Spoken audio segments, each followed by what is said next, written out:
purposes, we are changing the agenda and we're calling docket number CZ 2018-08 first. With that being said, tonight's public hearing is for public comments on rezoning requests identified as dockets number CZ 2018-01 through CZ 2018-08. County Council members present tonight are, starting with Mr. Dill.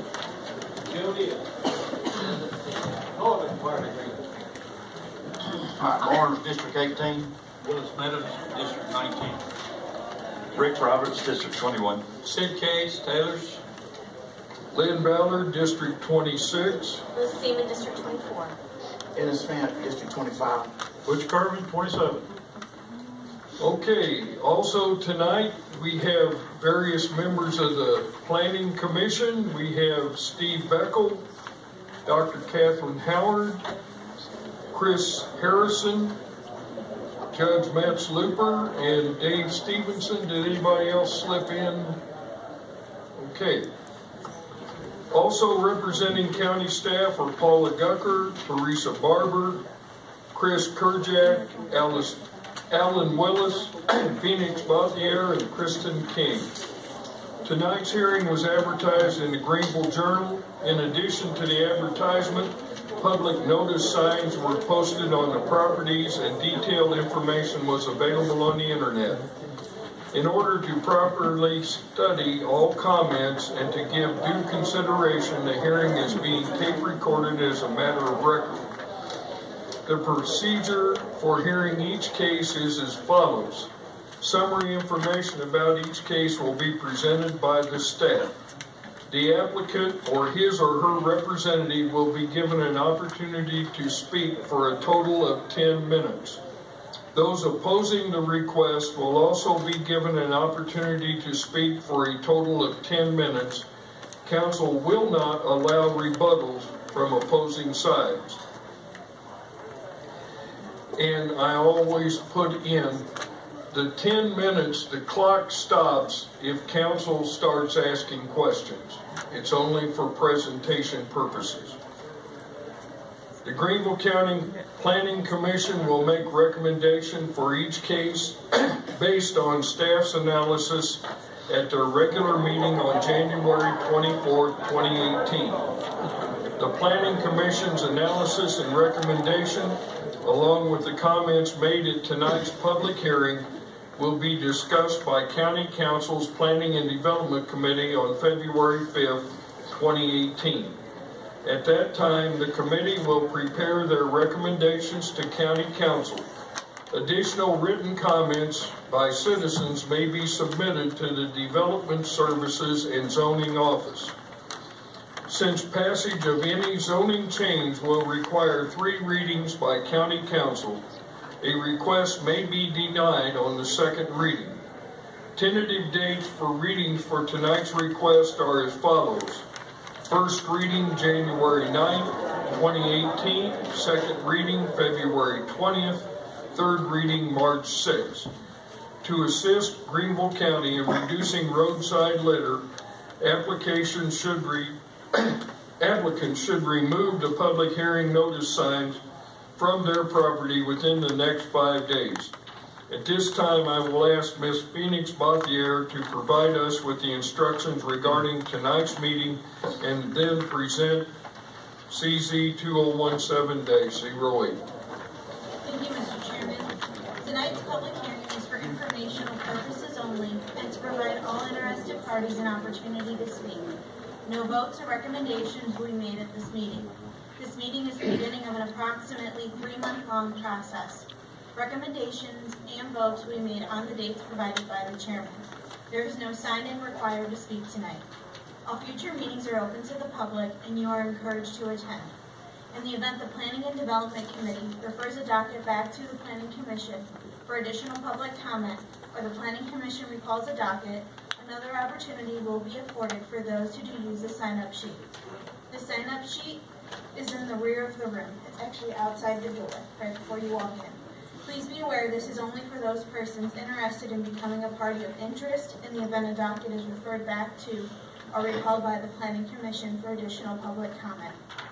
Again, completing this sign-up sheet is not required to speak tonight.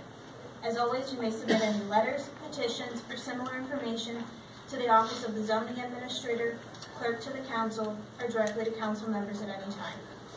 Our first docket is docket number CZ 2018-8.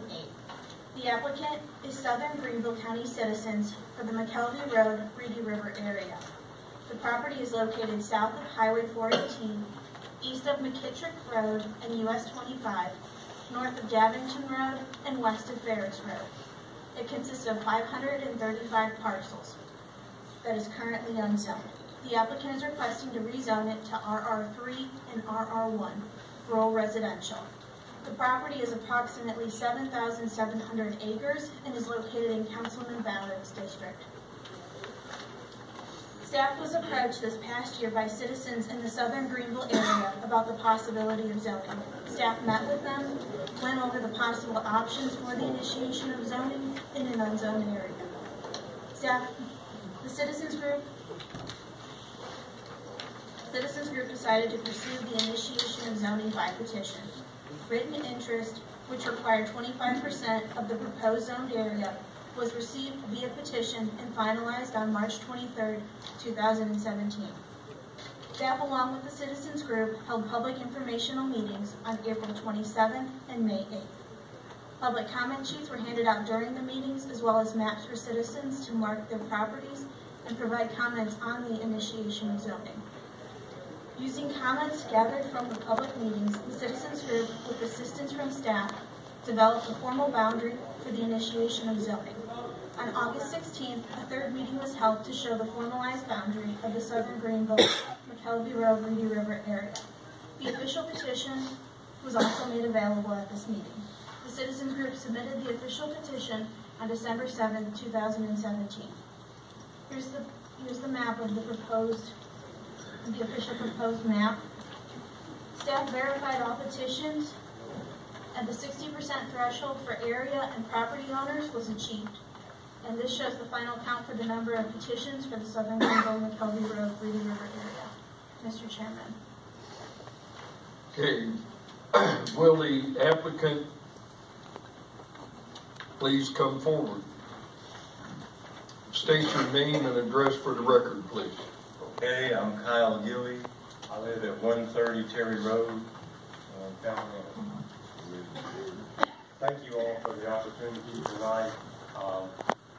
I've been in Greenville County for more than 30 years. Mr. Gilly, would you get a little closer to the microphone, Oh, yeah, please? sorry. Okay, now? Okay. All right, so I'm Kyle Gilly. My wife Carol and I have been in Greenville County for more than 30 years. Our kids went to elementary, middle, high school here. We've been in the church, same church for more than 30 years. Both are real active in the community. The thing I want you to remember at this intro is I'm speaking on behalf of many of the people in Southern Greenville County, and a lot of them actually showed up tonight. So why did we do this? Over the last 30 years, we noticed the pace of development was getting to be very, very fast. And in fact, some of it was just incompatible, I'll say. What you'll see, these pictures are actually right across the street from each other. So when this person bought this farm with a nice pond, wanting the nice rural views, got the surprise that the Dollar General was moving in right across the street. It was one of the flags, I'll say, that went up and was alarmed. There have been several others like subdivisions, etc., and some of the utility announcements, but it's been a real surprise. And all of us like to plan. I know you all like to plan. I think our utility people like to plan, and all the residents like to be able to plan for what's coming. And so that's the sort of the why. And so more about the area. This is the map you just saw, and this is where it is in the county.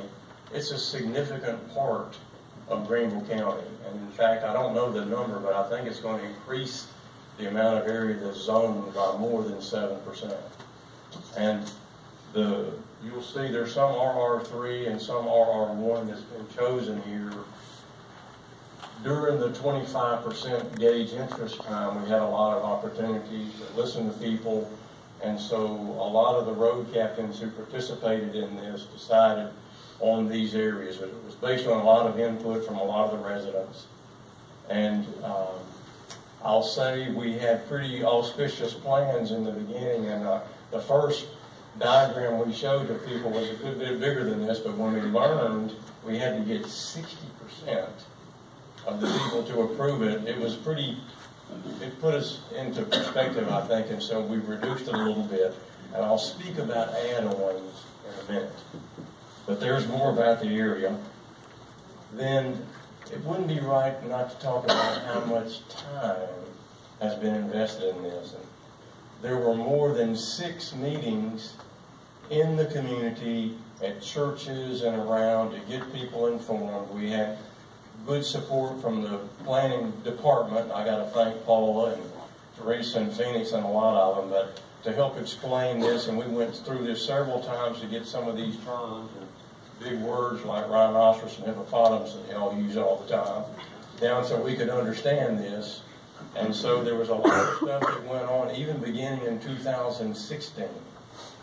And then after the 2 meetings at Ralph Chandler, where a lot of the details were given to us, we actually had about a dozen what I'm calling road captains, but there were a lot of people who weren't in these bi-weekly meetings who did a lot to help us plan it and organize it. But there were a lot of reasons for these people to stay close together.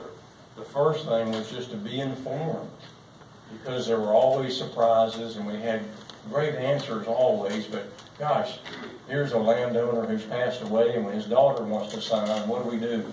Or this is a trust that owns this, how do we manage that? So there's a lot of reason to stay in touch, and there was also a lot of time put in by these people. I want to tell you, some of these people were bitten by dogs.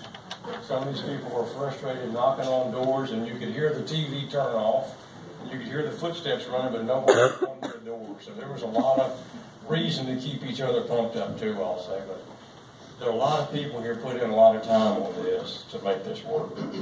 And I guess you've seen this slide, and thank you for summarizing this, but about this, 3 points. First, to get 60%, when we realized that 15% don't even live here, and we needed to go with mails and all, so we sent a bunch of letters out, and not just me, a lot of people did all this. And who has signed these petitions? And it's been a real good cross-section of people. We have large landowners like Stephanie Clark, who's got over 100 acres, been out there for years. And she said, yes, I've got cows and a farm. I want to keep this a rural lifestyle and keep this like it is. There was Jessica Hunt, who just bought a house last year, 0.8 acres. And when her door was knocked on, she said, well, yes, I bought out here in the country. I wanted to stay country. And then many of you may know the developer Bruce Autry. He's got an 80-acre lot out there, 80-acre thing he's developing out there, and he said, yes, that's appropriate for this area. And so we have a real wide range of people who support this, I'll say. And I guess I don't have a lot of other stuff to say, a lot of other slides, except I want to talk a little bit about this add-on. As I said, when this area was selected, we did the best job we could, but then during the door knocking, people said, oh, I'm not in the area, but I want to be added. I want to be added. And so there's already 30 or so who have signed a petition and want to be added to this. Now, the rules of the road are we can't do that now. We have to get this approved first. But we hope you're going to be hearing from us again real soon, maybe after the March 7th. Because there should be several more that we could maybe add on to this if it works out with everybody here. So here's some dates that may be interesting if we can get this one approved. Okay. Then I say the last probably slide, it wouldn't be right not to thank some people. So if you're a road captain or somebody that collected signatures other than your own, if you raise your hand or stand up or something, This is a big team effort. These are people who collected more than their own. And if you're here as a resident or somebody that supports it, if you raise your hand or something. Okay, there's a lot of people for this thing. And I also want to say this one more time.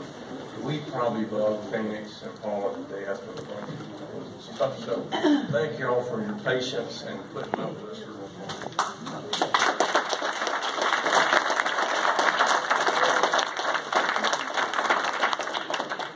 We hope the planning commission